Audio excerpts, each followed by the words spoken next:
What is going on YouTube? Welcome back to JD's Nerdverse. We're doing a playthrough today of Weedle, Kakuna, and Beedrill. This is a replay challenge. So I did this video a long time ago. So I'll go over that here in a little bit. I named our Weedle Beyonce because we are a bee. We fight this battle. We actually, unlike the Caterpie one, I got it done on the first try. This took us about 2 or 3 tries just to get the right RNG to get the first win. I like to start off on a good note, so I like to get that first win there. So, Weedle, Kakuna, Beedrill. What to do here? Well, we just leveled up to level 12. So that was the goal. It was just grind until level 12. Because when you get to level 12, we get our first actual fighting. Good move. No, I would say good move, but we get a better move in Fury Attack. And we have to get to a high enough level anyway. So we might as well just save the most experience we can get until we have a decent move. Which is what we did. This is why we're fighting the bug trainers in the forest south of Pewter City. And in this forest, it's just the fights there are not super hard. I think we actually get close on a battle here because I don't think we get close on this one. We are level 12. And so the goal here is like to get as much experience as we can. So the last time I played through with this, I didn't get by Brock for about an hour. It was about 58 minutes until I got by Brock. And I just want to explain why that is, and I'll explain that right after this next battle, because this is the rival fight. So we fight our rival. We are at like a disadvantage against Pidgey, because Pidgey like kind of resists bug moves, so we don't. That's why Fury Attack here is the best move to use. Poison Sting isn't going to do much. It might poison him, but it ain't going to do much. And then Charmander comes out. Charmander right now does not have a fire move yet. He doesn't get Ember to level 9. So this is a pretty easy battle, as long as we didn't get sand attacked by the previous Pidgey. So we get into Brock's gym, and we fight the junior trainer. The junior trainer is easy as long as we don't get sand attacked too bad by the Sandshrew. So here's what I want to explain about the last time I played through. So if you want to go watch it, it's available. It's not the greatest quality, and this is why I'm doing a replay, is to have a better representation of this Pokemon. Glad I did, because the time on this one is fantastic compared to the old one. But it took me about 58 minutes to get by Brock, and the reason why was every YouTuber plays the game a little bit different. Some play based on real time, which is what I do. Some play based on they actually do a combination of things, and some also play by in-game time. So, for example, I used to watch a lot of J-Rose 11 when I started doing this. Kind of was the one that got me into playing Pokemon games. J-Rose 11 will fight a battle 100 times, but he goes back to a save point. And because he stays within the game, it doesn't affect his time. So he can fight the same battle 100 times, but it doesn't affect his actual game time. Because every time he goes back, it resets the clock back to whenever he saved it. So if he's at 50 or 20 minutes when he starts a battle with Brock, and he does it like 9 times, he's still at 20 minutes when he goes back to that save point. That's not the case with us. With us, we are on a clock. Even if we faint and go back to a save point, it doesn't reset the time back. So in the first time I played through, I was trying what his strategy is. He would try like a fight at every level to see what the possible lowest level possible he can get it, which is fine when you're using the in-game time, because you can just go back to a save point and redo it and like level up a little bit and redo it and so on and so forth. But that's not the case with my playthroughs. So I think that's what was hindering my first playthrough with this, is I was trying to do it that way, and I just didn't have the capability to do it that way, or I wasn't using my timer right. So I can't reset my timer back to whatever time it is. Can't do that. Okay, the only thing I can do really is pause the time and then play it again, or start over the whole run, which I'm not going to do. So that is why I think the last time it took me 58 minutes to get by Brock, whereas on this time, you're looking at right now, it's 26 minutes, and we're at level 18. So I thought I'd try at level 18 because when I watched like another playthrough, like J-Rose 11 for example, he beat Brock at level 18, but a lot of it's luck. And like he said, he had to fight that battle like 4 or 5 times to get it done. So it's a little bit of a luck strategy, because you don't have anything super effective. Fury Attack is a normal type move. Poison Sting doesn't do much. It can poison, but you don't have anything that drops like his attack. You don't have anything that drops his defense. And then like right now we're running out of power points. So you basically have to make a concession. Like, you know what? Just go to level 20. At level 20 we get Twin Needle. Twin Needle will make this a very trivial battle. It drastically changes the complexity of this, the optics of this battle. It went from a slow grind that we spent probably 2 or 3 minutes of real time just watching a 4 times sped up playthrough, and now Twin Needle makes this a moot point, and we knock out Geodude in a 2-shot, and we knock out Onix in a 3-shot. So we progress through the game from here. Now here's the kind of the real big advantage when that happens. We get to level 20. We have to get to level 20 to beat Brock. So now this is Route 3. Route 3 is very simple, very easy. Twin Needle is a very powerful move. So Twin Needle, I'll go ahead and go over Twin Needle a little bit real quick. So Twin Needle, I'll go with the moves. Twin Needle is a 25 base power move, but it hits twice, so it's 50. And it's also a stab move, so 1.5 times. So that would be, what is that, 12.5? So it's about a 38 base power move that hits twice. So adding that up, you're looking at 76 base power, roughly 75. And then 100% accurate. So it doesn't miss unless you like your accuracy's dropped, and it has a pretty decent amount of power points. And then Fury Attack is 15 base power, 85% accurate, 20 power points. So that's what we have right now. And so we don't have, we can pretty much do a lot of things. So all the thing we have to do now is just manage our power points properly. That way we don't have to go back and heal as much. So we got to make up some time, but we have saved a boatload of time because we're at 30. We were at 30 minutes when we beat Brock, and we were at 58 minutes when we beat Brock in the first playthrough. So right there is a huge gain of time of nearly 30 minutes, 28 minutes right there. So now we're in Rock Tunnel or Mount Moon. Mount Moon doesn't really provide us anything. We don't get a move. We just basically get some stuff we can sell: Water Gun, Mega Punch, and an HP up. And we beat this super duper nerd very fast because it's just nothing about him is very tough. So now we're gonna face Misty's gym. The trainers in here aren't too bad. We don't like one-shot anything, but that's because right now water types, we just don't have anything super effective against water types, and we're probably never gonna get anything super effective against water types, to be honest with you. So this Pokemon is scary because Goldeen has the move Peck. And Peck can do a lot of damage to us because it is a flying type move, and we are a bug. Bugs are weak to flying. So, but we beat her nonetheless. And now we're facing Misty. We want to get Misty, just get it out of the way and move on. We don't get anything from this other than the experience. So Twin Needle is a one-shot on the Staryu. Now Starmie is actually classified as Water Psychic, and Psychic is weak to Bug. So this is why I wanted to fight this battle and get out of the way, because we have a type advantage. So Twin Needle, it's not going to be a one-shot. However, she just does Bubble Beam. It does a decent amount of damage because we don't have the highest special, but we still get the knockout, and we move on and progress from Misty.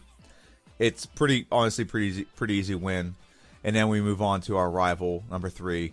So Pidgeotto, we don't really have a great move against Pidgeotto right now.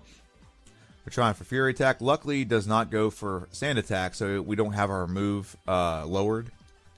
And now we have Abra. Abra will be a one-shot because it's Psychic type. Rattata's a one-shot. Very good. We level up. And now Charmander. Charmander now does have Ember, so that can be scary. But it's not a super powerful move. So as long as we're a little bit higher level, we're perfectly fine. So now we're on Nugget Bridge. And I'll go over the stats of this Pokemon while we're on Nugget Bridge. So the stats of this Pokemon, we have 65 hit points. 85. Our health is 65. Attack is 80, defense is 40, okay, special is 45, and speed is 75. So all in all, not too bad stats. Defense is definitely our worst stat, so we're kind of, we're not even Glass Cannon because I don't think our attack is super high. But our attack is decent, it's 80, it's our best stat. So we're going to lean into that because a lot of our moves are physical damaging moves. So looking at our moveset right now, Fury Attack is physical damage, so is Twin Needle. Those are our 2 best attacks. Okay. Well, as we progress through the game, we get other moves. So we get other moves like we can get like Takedown, Hyper Beam, Double Edge. Those are physical damaging moves. So is Swift. So the fact that a lot of our moves are physical attacking moves means that let's lean into that. Let's get our attack stat as high as possible, considering all but one of our moves that we use are physical. The only other move we're going to use in this playthrough is Mega Drain. Mega Drain is special because it's grass. So that one is the only one we're going to need to have a decent special on. But the only reason Mega Drain we use it is because on rock type and ground type, it's super effective, and it replenishes our health. So that's really the only benefit to having it, is it replenishes our health. So we use that for a decent amount of this playthrough, but everything else needs to focus on is physical damaging moves. And as long as we focus on that, it's going to make our moves that much better. Like I said, everything we use is physical damaging moves except Mega Drain. So now we're still we're past Nugget Bridge. We're heading towards Bill's house. Because we have Twin Needle, it's not like the most effective move, but it's pretty effective against rock type. That's a one shot. That's a one shot. Twin Needle is not super effective against fighting type. However, we still get the knockout. And then Geodude is the last one here. And then there's one trainer at the end of this area here, who she can be tough. She's going to be tough for a couple playthroughs that's coming up. Like I have a Rhyhorn playthrough. This is going to be a very tough Pokemon or trainer to beat, because Rhyhorn's slow and she's super weak to grass, like 4 times weak. So we beat her. We get this Ether here, and now we're talking to Bill and saving him from his really weird experiment. So I want to keep you in perspective. 45 minutes. We still have another 46 minutes. We have another 12 minutes before we're at the point in the game where we beat Brock. So this is just drastically different on how much we're progressing. So now we're at the 4th rival fight. 4th rival fight, we want to knock out the Pidgeotto before he sand attacks us. That's the scariest part of this right here, is knocking out the Pidgeotto. There's not really a great move we have against Pidgeotto. Twin Needle, it's resisted the bug moves because it's a flying type. And then you'll have Fury Attack, and Pidgey is considered a normal type Pokemon. Or Pidgeotto is considered a normal type Pokemon, so it's nothing super effective. So now we have Charmeleon. Now Charmeleon can knock us out here if we don't do everything right, but we get the win, barely. Now we move on to Trash Man, Lieutenant Surge. Lieutenant Surge, this shouldn't be super hard. We're not considered flying. We're considered bug poison. Where it's not like Butterfree, where Butterfree, if you got hit by electric move, it's considered bug flying. So we knock out the first Pokemon, Twin Needle on Pikachu. Don't even get the second Twin Needle off. It's just Solo Needle. And then Twin Needle on the Raichu. It's a 2-shot. Yep, it's a 2-shot. We get the very easy win against Lieutenant Surge. Never is a hard trainer at all. So now we're moving on to progressing towards Rock Tunnel. Oddish, here's a 1-shot. All these Pokemon are 1-shot. Grass types are super weak to bug moves. So we get the win very easily against this trainer who, I think Scott's Thoughts, that's another YouTuber I like to watch other than JRose11. He calls her the Wrapping Lass because the Oddish will paralyze you and the Bellsprout will wrap you until you get knocked out. So she can be a brick wall depending on the type of Pokemon you're coming up against. So, for example, that's another trainer where a rock type, like I'm going to play Rhyhorn here soon, that's 2 playthroughs away, would be a very tough playthrough. So now we're heading into Rock Tunnel. And Rock Tunnel isn't super hard. The only issue we have in Rock Tunnel is just dealing with, what's the word I want? Dealing with Boomer the Hiker. Because Boomer the Hiker can explode and we don't have anything that can one-shot him. So it's about dealing with that. So now we're going to knock out the Cubone. Cubone does nothing. It just drops our attack. Which, now that I'm seeing this, I was playing through and I was like, why did I not one-shot the Slowpoke? But I know why now. The attack got dropped. So that makes sense now. So now we're moving on to the next trainer that has a Slowpoke. And we knock out this trainer. There we go. So yeah, stats for this Pokemon. Not great, but not bad. It is a bug type. Bug type kind of got the shaft in Gen 1. Bug types in Gen 1 were created to show you what evolutions are. So you, like, literally, I want to do a versus series of Butterfree versus Beedrill. And like, it's only going to knock off like a handful of minutes where we had to evolve into Beedrill and evolve into Butterfree. It's very odd. But what sucks about like doing this Beedrill is Beedrill, not only you do start with Fury Attack, but the thing about Beedrill is you don't have Poison Sting. So evolving from a Weedle to Beedrill, you actually have Poison Sting as an extra move for things that are weak to poison. And then we're going to beat this trainer, and we're going to move on to Boomer the Hiker. So Boomer the Hiker, he can be scary because all of his Pokemon know self-destruct. There's one. So if all of his Pokemon hit self-destruct, we're not going to survive. That's just the way it is. And a Graveler also can pretty much, he just does more damage because he's evolved Pokemon. And we're almost done here. We're almost out of Rock Tunnel. So right now, I don't even know why I showed this part. I think I was just trying to do filler because this is, you know, I had a decent amount of time to film this one. Like I said, we much faster than the last playthrough, much faster. So as we get out of there, out of our Rock Tunnel, we have options, but the best option for us to do is go fight Misty. We did pick up the move Swift, so now we have an extra move on our arsenal. It's a physical damaging move. Swift is great because Swift does 60 base power, so that's pretty good.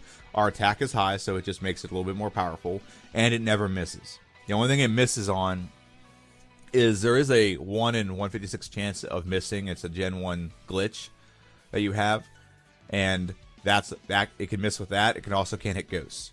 So if we get sand attacked, it doesn't matter. We still have Swift. And with Twin Needle is going to one-shot everything in this gym. It's not even going to get to the second needle. It's just needle right now. It's just single needle. And the trainers in here, like I said, aren't difficult. They're all one-shot. This is a great way to pick up a lot of experience. And one more trainer here. And it's good to have Beedrill. Like, there's a certain Pokemon you come across late in the game that are kind of annoying. Beedrill is one Pokemon where you'll see here in a little bit. I'll explain what happens. There's some Pokemon that I've had in runs that are just like brick walls. There's just nothing that works against them. It's not the case with this Pokemon. All right, so we're facing Erica. Victory Bell is a one-shot. I thought it was going to be a one-shot, so I never doubted that in my mind. It's weird to me that Tangela is not, but Tangela is actually very bulky. As much as Tangela is a garbage Pokemon for a lot of things, its defense and special is actually very solid. So we beat Erica. We walk out the Vileplume in one hit. Now we move on to Rocket Game Corner. The Rocket Game Corner and the Rocket Hideout under the Game Corner is where we're at now. And we're going to go ahead and progress, and we're going to heal. That's not what we need. We need Ether because we're out of... There we go. So now we're going to progress through Rocket Game Corner. And Rocket Game Corner, what it does in here is there's a lot of experience you can get. There's actually not that many trainers you fight. You fight about 6 or 7 trainers total, including Giovanni. But what's actually in here is a lot of money things. So, for example, money. You can sell the TM and you can sell the nugget. And there's other nuggets in here. There's other things we can get, like there's an iron I think we can get. You also can get an HP up. Those things are big money items. You also can get this TM right here that I never get, but lately I've been focusing more on making sure I find ways to counter when we have bad stats. So, for example, like I went over this earlier, we have special is not good and defense. I'm not worried about either one of those really heavily because we only have one move that's going to use special. And it's going to be a super effective move anyway because of what we're going to face when we use it. We're not going to be using Mega Drain to be knocking out like flying type Pokemon or whatever. That's not what we're going to do. And you're going to see a screw up here. And now you get to see everything else in here. And I don't remember what this is. So I went over and clicked it. And I'm like, oh, what is this? And I made a mistake early and I actually bought antidotes. This Pokemon is poison type, so it can't be poisoned. So buying antidotes was pointless. So... And now we get Super Potion. Okay, it's Super Potion. That's cool. Alright, so now we're going to get through this little spinny thing. And we're going to progress through this part of the game. So, like I was saying about our stats, some stats suck. And some stats are okay. Now we're going to lean into the stats that we need the most. And the stats we need the most to be better are attack.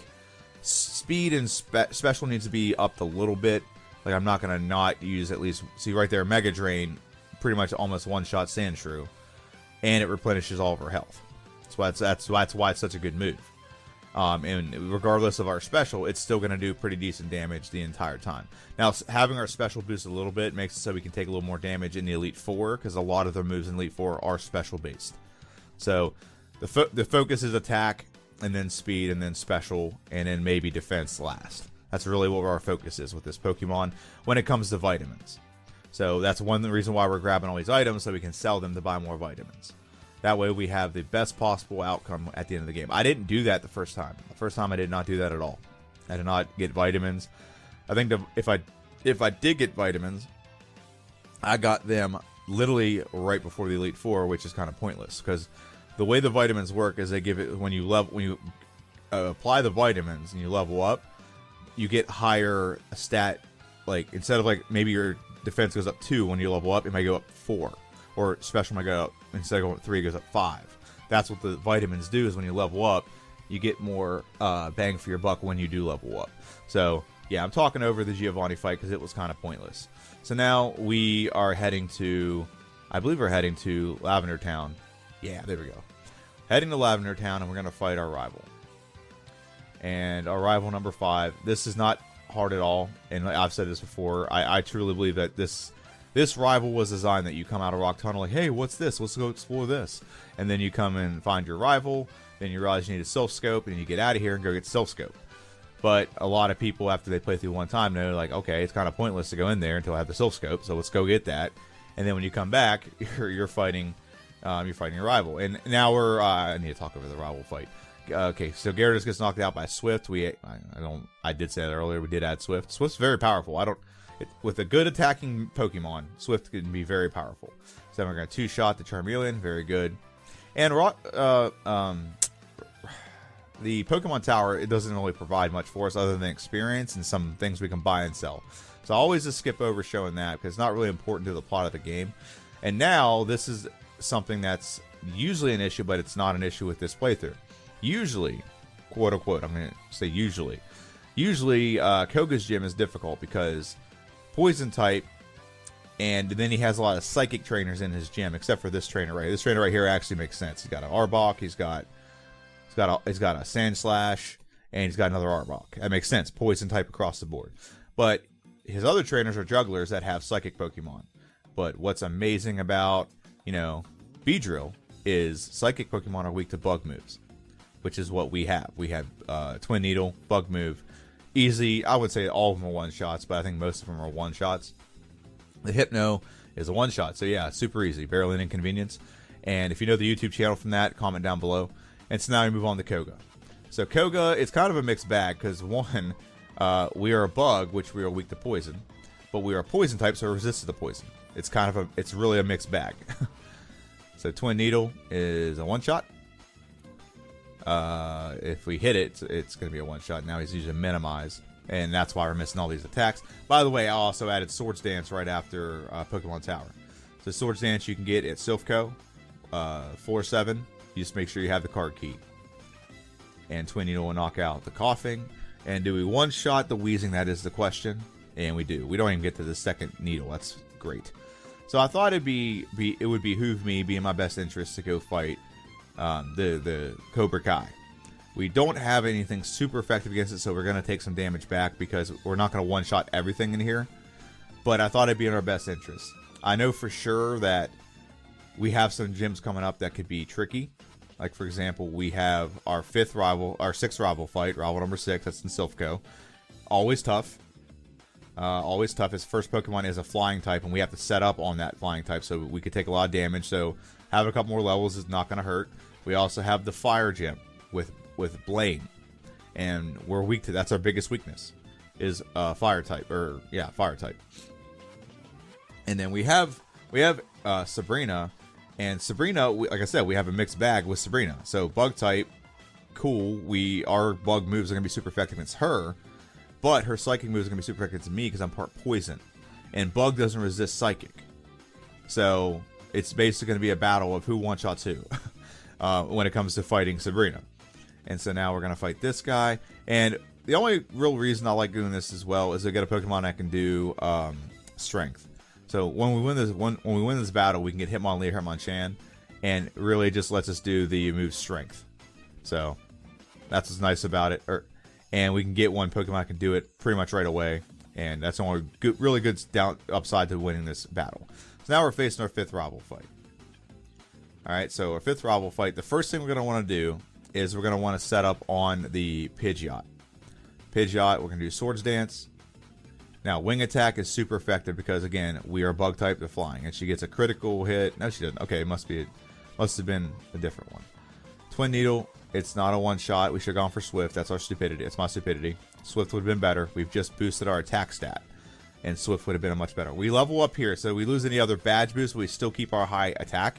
So Execute is the Pokemon I was talking about earlier that could be a brick wall for us, because a lot of things just aren't super effective against it. Go watch the Butterfree playthrough and you'll see why. There's nothing super effective against it. So now we're knocking out the Gyarados. He just leered us, so that actually boosts our attack stat Again, it does the badge boost. Swift is a one-shot on Alakazam. Very good. And it's Swift. We should have gone for Swift. I think that's what happens here. We lose, and I realize, like, what am I doing? I have just boosted my attack stat, and Swift is a high attack. It's 60 base power, and it's my best physical damaging mood. Twin Needle's pretty good, but Swift is actually probably better. Now here's the thing I didn't do that was smart. Okay, so I did do it. I did do it in this one. I only did 2 badge boosts because I was going to level up anyway. So Gyarados, let's go for the Swift knockout. Very good. The pun, it's kind of pun intended, but not. So it's a very swift knockout. And Swift one more time with Charizard. He does, but we put him into healing range so he doesn't attack us back. A retroactive potion. Very nice. And now we fight Giovanni. Giovanni isn't a huge deal because if Giovanni uses a ground type, actually this is a poison type, so we're Swords Dancing on this. But Twin Needle will one-shot this very easily. I don't know why I'm going for Swift, but I did boost my stat. That's probably why. And we almost knock out the Kangaskhan in 1 move. It's awesome. And then Rhyhorn should be a one-shot with Mega Drain. And then if we use Twin Needle, we don't, because we were just in that mindset of like, oh, my attack's boosted. My best physical attack is this. So now we move on to Sabrina. Sabrina, like I said, she can be hard. Sabrina and her whip. Okay, Dabber comes out, and we try to set up. The first time we try to set up, it's going to knock us out. Like I said, it's weak. We're weak to it. It gets a critical hit as well. It doesn't help. So this is where I'm overthinking it. Like, listen, just go for broke. Go for the knockout. You don't have to set up on Sabrina. One shot there. One shot on the Mr. Mime. You're going to get a one shot on the Venomoth. And now you just have to outspeed Alakazam. He only goes for Psybeam, so you survive. We survive, and we still get the one shot on Alakazam. So very good. Like I said, I was overthinking it there. Now we're in Blaine's gym, and Blaine's gym isn't very hard. Blaine's gym isn't difficult at all. It's just we don't have anything super effective, so it's just about making sure we don't get one shot by the opposition. Swift is like really our best move to use here. Bug type isn't going to do much other than maybe poison. It's possible. So doing Twin Needle isn't going to be very helpful other than just having another move.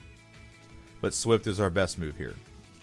It's gonna two-shot just about anything we come across except for maybe an evolved Pokemon. And it's just, we just gotta get through it. I don't skip a lot of the trainers in here. You can answer those little questions on those boxes. And like I said in my last video with Butterfree, I don't think I've answered that in years. I think when I was younger, I might have done it a couple times just to see what it was. But I've always just like wanted to fight these trainers. Because I think you have like 8 trainers you can fight in here. That's 8 trainers worth of experience that you can get by just battling these Pokemon and just battling these trainers. It's a weird gym. I've said this before. This gym is very weird. You got Blaine in here with a bunch of scientists, a bunch of burglars. I don't know if he's like some kind of criminal mastermind where his burglars are stealing stuff, and it's probably why the volcano erupts in Generation 2. He's like doing weird experiments, and one of them goes bad, and like is like a fallout on Cinnabar Island, and that's why he has to go elsewhere. So if you never played Generation 2, if you play Generation 2, you'll get that reference. If not, you'll probably just go right over your head. But in Generation 2, Cinnabar Island was destroyed by a quote-unquote volcano. So now we're on Blaine. Blaine, his first Pokemon is kind of lame and weak. So we're going to set up Swords Dance on him. He does a super retroactive potion. He also does Agility. Now the reason why he does Agility there is he sees me as poison, and Psychic is the most effective move against poison. So that's the good AI working against Blaine's favor, where it only sees the most effective Pokemon as a Psychic move, which Agility is considered Psychic. It doesn't do damage, but it's considered Psychic. So this is a gym that I either decide I'm going to do a lot of training in, or I just do the bare minimum. So right now I'm doing the bare minimum of 2 trainers, or 2 fights. And yeah, this is not difficult. I skipped a lot of trainers in here. I usually fight everyone in here. There's a good 8 to 10 trainers in here. But I don't in this case. Because I feel the way that we've done so far, I think what's coming up next is actually some of the easier stuff in the game because of where we've progressed to and just what we're more knowledgeable about now. So look at the timer right now. We're at 1 hour and 26 minutes. Okay? Just for reference, like I said, 58 minutes it took us to get by Brock last time. So we beat Brock at 30 minutes, and in 56 minutes we're pretty much progressed all the way through and beat all the gyms.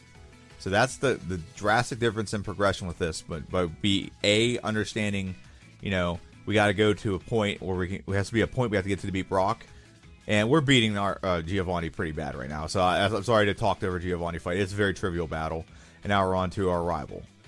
Rival number 7. So rival number 7 can be difficult. I don't think he's difficult for us here. We're going to Swords Dance. Wing Attack does a decent amount of damage. Swift is going to be a 2-shot. And we're going to just knock it out because we're going to level up.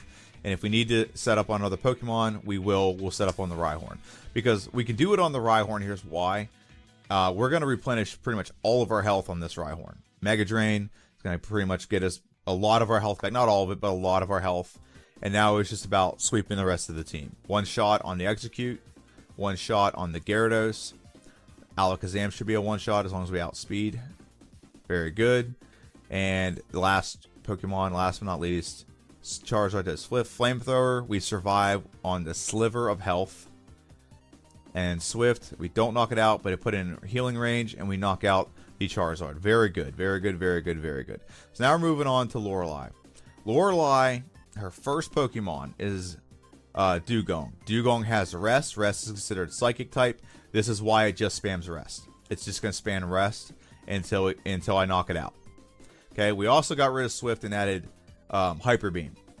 Hyper Beam is a 150 base power move. It's a very powerful move, normal type. Now, we're not normal type, so don't get a stab out of that. However, it is a very powerful move. Slowbro gets 1 shot. Cloyster got 1 shot. Jinx gets 1 shot as well. The real question is, do we outspeed the Lapras? And we do get a 2-shot on the or it's still a 1-shot because it's a 2-part move. There we go. So Lorelei is easy. It gives us great setup. And now we're moving on to Bruno. We don't talk about Bruno very much. He's kind of the lost hiker. That somehow got to the Elite Four, and they took him in as one of their own and raised him up to be a, you know, kind of the easy Pokemon to progress before Agatha. It's the calm before the storm.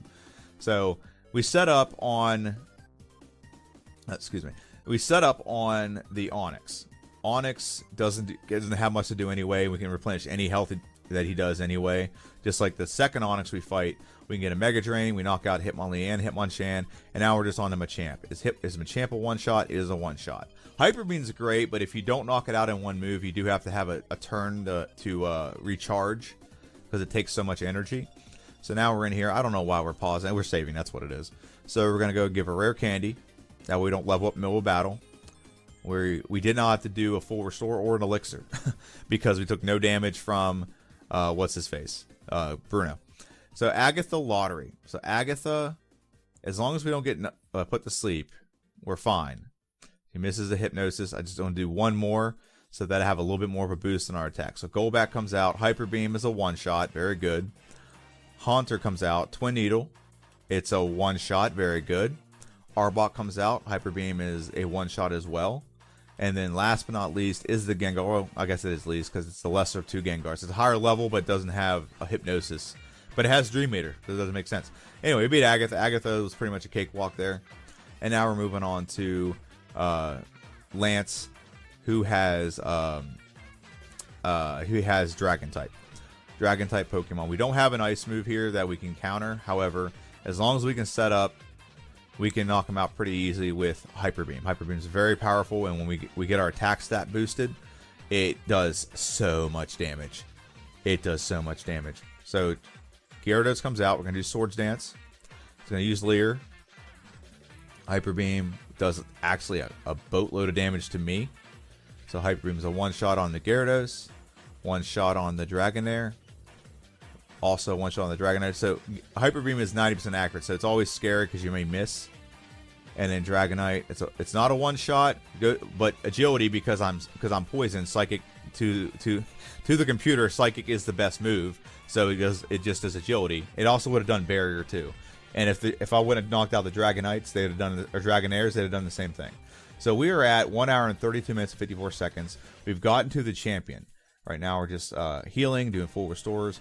I have some moves I can add, but I'm not going to do that right now. I'm just going to go for broke. Let's go ahead and get this battle won. And now I'm just saving, and here we go. Now we're facing our champion. Facing the champion with this Pokemon at a very good time. Very good time. So Pidgeot comes out. We're going to set up on Pidgeot. Okay, wing attack. I'm going to set up one more time. And it's going for Sky Attack. We go for Hyper Beam. We miss. We get knocked out here. It's not a big deal.